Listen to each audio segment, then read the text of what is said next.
If you're a senior business leader, you probably think your biggest threat is market volatility, right? Or maybe a sudden economic downturn. But honestly, the most dangerous threat is likely sitting right at your boardroom table. It's the illusion of expertise. What feels like seasoned wisdom is often quietly causing massive, completely preventable failures. Just look at this number, 90%. According to major projects expert Bent Flyvberg, 90% of major infrastructure projects worldwide go over budget, on average by about 28%. And here's the thing, this doesn't happen because the managers are incompetent, not at all. It happens because they are entirely too close to their own story. They rely on an inside view that feels exactly like expertise. But let's name it for what it really is. It's a blind spot. So let's dive into part 1 of this explainer, inside versus outside views. There is this massive tension between the comfortable inside view and the uncomfortable outside view. Nobel laureate Daniel Kahneman defines our default mode as the planning fallacy. Basically, our brains are hardwired to focus on the immediate information directly in front of us, we hyper-focus on specific project details, and we just quietly ignore the unseen variables. Our brain literally tells us what you see is all there is.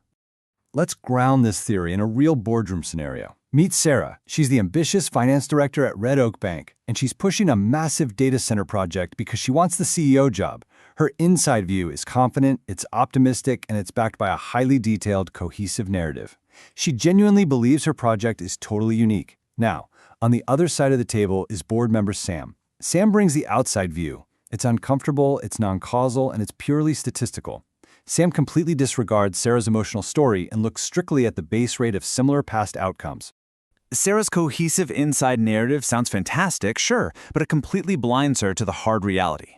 By focusing only on the unique details of her specific data center, she misses what similar projects in Africa always get wrong. We're talking power grid constraints, brutal lead times for specialized equipment, skilled labor shortages, and local opposition. Sarah insists, but this time is different. Sam's outside view proves it definitely is not. And this perfectly illustrates our next point, captured brilliantly by David Epstein in his book Range. Shifting from a narrow spotlight on your own project to a broad, panoramic view of similar projects feels entirely wrong to an expert. It's deeply counterintuitive to just ignore those unique surface features you know so well, but it is absolutely necessary if you want accurate forecasts. Which brings us to Section 2, Outsiders Drive Breakthroughs. Once you realize the inside view is flawed, you start to see why true innovations almost always come from outside the established room. Intelligence in business is often just the ability to hold two conflicting ideas at once, the inside and the outside views. Balancing them is how you capture breakthroughs. Historically, the pattern is undeniable. Breakthroughs are driven by those entirely outside the traditional industry. Look right at the Kenyan market. Who disrupted banking? A telecom company, M-Pesa, which now handles roughly 60% of the GDP, totally outpacing 40 traditional banks. Who pioneered insurance premium financing? John Macharia, an absolute outsider rejected by nearly every risk-averse institution in the country. And who solved scaling affordable healthcare across 140 clinics? A bank, Equity Afya.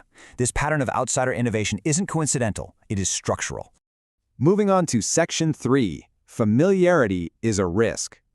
This is the final and honestly the most dangerous warning about how experienced organizations react to sudden change. Organizational thinker Carl Weick noted a terrifying phenomenon. Under pressure, experienced managers abandon adaptability. They get rigid. They regress to what they know best, fatalistically hoping an unfamiliar, volatile situation will somehow transform back into a scenario they already understand.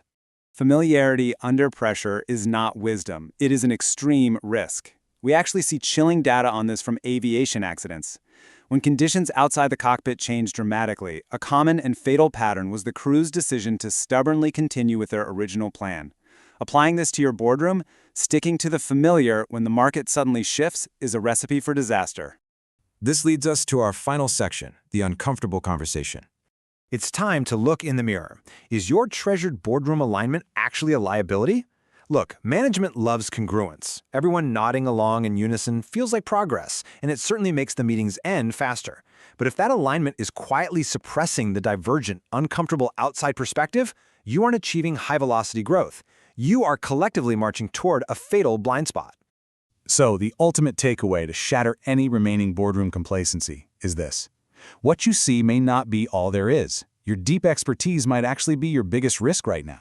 If your organization is making high-stakes decisions from a narrow inside view, or if alignment and congruence in your boardroom is quietly suppressing the uncomfortable outside perspective, that conversation is absolutely worth having.